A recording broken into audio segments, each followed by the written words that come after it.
નમસ્કાર. દિવસભરના તાજા સમાચારોમાં તમારું સ્વાગત છે. તમારી સાથે હું છું પિનલગીરી ગોસ્વામી. સમાચારો વિસ્તારથી જાણીએ એ પહેલા મહત્વના સમાચારો ઉપર એક નજર. નમસ્કાર, આપ જોઈ રહ્યા છો વિશેષ ન્યૂઝ બુલેટિન. હું છું આપની સાથે પિનલગીરી ગોસ્વામી. દેશ વિદેશ અને રાજ્યભરના 25 મહત્વના સમાચારો ઉપર એક નજર નાખીશું. સૌપ્રથમ વાત કરીએ તો ગુજરાત અને રાષ્ટ્રીય મુખ્ય સમાચારની. ગુજરાતમાં મેઘરાજાની તોફાની બેટિંગ. હવામાન વિભાગ દ્વારા રાજ્યમાં આગામી 5 દિવસ ભારેથી અતિ ભારે વરસાદની સાર્વત્રિક આગાહી છે.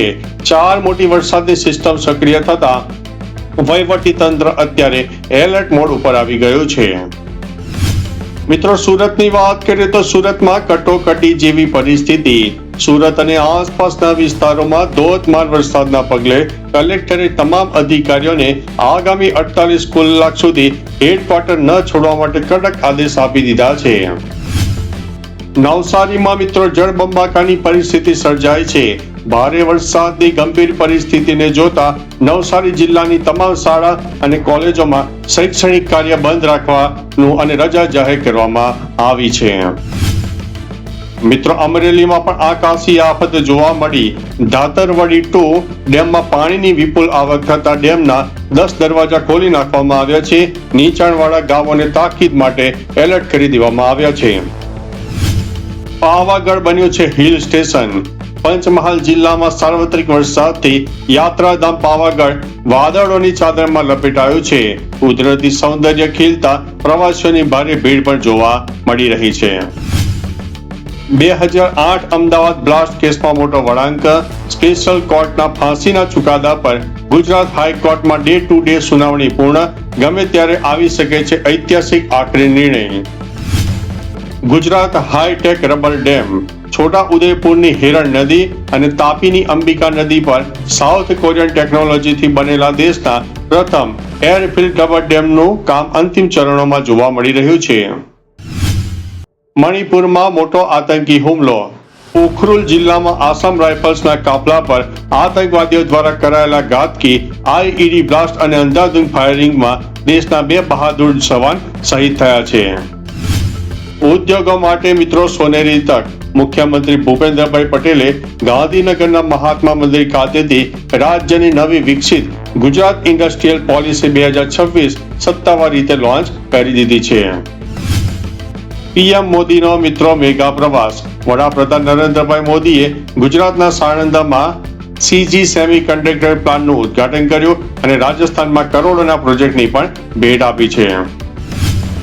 અયોધ્યામાં મિત્રો મહત્વની બેઠક. અયોધ્યામાં શ્રી રામ જન્મભૂમિ તીર્થ ક્ષેત્ર ટ્રસ્ટની હાઈ લેવલ બેઠક યોજાઈ ગઈ. મંદિરના સુરક્ષા આયામો અને બાકીના નિર્માણ કાર્યની સમીક્ષા કરવામાં આવી છે. સાપુતારામાં મિત્રો પ્રવાસીઓની મોજે મોજ જોવા મળી છે. ડાંગ અને સાપુતારા પંથકમાં સતત વરસાદ અને ગાઢ ધુમ્મસ ભર્યા વાતાવરણને કારણે પ્રવાસીઓનું ઘોડાપુર ઉમટી પડ્યું છે. કેનાલમાં દુર્ઘટના. મહીસાગરમાં કેનાલમાં કૂદેલી માતાને બચાવવા જતા 15 વર્ષનો સગીર પુત્ર પાણીના તેજ પ્રવાહમાં ગરકાવ થઈ ગયો છે. શોધખોળ અત્યારે ચાલુ છે. અમદાવાદમાં મિત્રો વેપારીની હત્યા. ગોમતીપુર વિસ્તારમાં ક્લોરેક્સ ખરીદવા જેવી નજીવી બાબતમાં બોલાચાલી થતા 4 થી 5 ઈસમોએ તીક્ષ્ણ હથિયારો વડે યુવકની કરપીણ હત્યા કરી નાખી છે. જામનગરમાં મિત્રો સનસનાટી. જૂની અદાવતમાં 3 થી 4 શખ્સોએ હુમલો કરીને દલિત યુવક કરણ વાઘેલાની હત્યા કરી નાખતા સમગ્ર પંથકમાં ચકચાર મચી ગઈ છે અને પોલીસ કાફલો તૈનાત કરી દેવામાં આવ્યો છે. મિત્રો, દરિયાકાંઠે સુરક્ષા કડક. વલસાડના ઉમરગામ પંથકના દરિયાકાંઠે વાવાઝોડા અને ભારે મોતની આશંકાના પગલે મરીન પોલીસ દ્વારા સઘન પેટ્રોલિંગ શરૂ કરવામાં આવ્યું છે. હાઈવે પર ભયાવહ ગાબડું. નવસારીની અંબિકા નદીના પુલ પર મોટું ગાબડું પડતા વાહન વ્યવહાર ખોરવાયો છે. માર્ગ મકાન વિભાગ દ્વારા યુદ્ધના ધોરણે મરામત શરૂ કરી દેવામાં આવી છે. આંતરરાષ્ટ્રીય અને વ્યાપાર જગત. હવે વાત કરીએ તો વેનેઝુએલામાં જે ભૂકંપ આવ્યો હતો. વેનેઝુએલામાં આવેલા વિનાશક ભૂકંપના કારણે અત્યાર સુધીમાં 2465 થી વધુ લોકોના જીવ ગયા છે. બચાવ કામગીરી હજુ પણ યુદ્ધના ધોરણે ચાલુ છે. મિત્રો, ટ્રમ્પ અને નેતાન્યાહુની ફોન ઉપર મંત્રણા. અમેરિકાના પૂર્વ રાષ્ટ્રપતિ ડોનાલ્ડ ટ્રમ્પ અને ઇઝરાયેલના પીએમ નેતન્યાહુ વચ્ચે મધ્ય પૂર્વની ગંભીર સ્થિતિ અને પરમાણુ મુદ્દે ટેલિફોનિક ચર્ચા થઈ હતી. અમેરિકામાં મિત્રો મોલમાં ફાયરિંગની ઘટના બની છે. મિશિગનમાં એક જાણીતા મોલમાં બે જૂથો વચ્ચેના ઝઘડામાં અંધાધૂંધ ગોળીબાર થતા બે લોકોના ઘટના સ્થળે મોત થયા છે અને મોલને ખાલી કરી દેવામાં આવ્યો છે. મિત્રો, પાકિસ્તાનથી મોટા સમાચાર. પાકિસ્તાનમાં મોટો બ્લાસ્ટ થયો છે. બલુચિસ્તાનના ગ્વાદરમાં કોસ્ટગાર્ડ કેમ્પને નિશાન બનાવીને સશસ્ત્ર હુમલો કરવામાં આવ્યો. BLA 30થી વધુ સુરક્ષા કર્મચારીઓને માર્યા હોવાનો દાવો કર્યો છે. મિત્રો, શેર બજારમાં ભારે વોટિલિટી. વૈશ્વિક બજારના નબળા સંકેતો અને ચોમાસાની અનિશ્ચિતતા વચ્ચે સેન્સેક્સ અને નિફ્ટીમાં શરૂઆતી કડાકો જોવા મળી રહ્યો છે.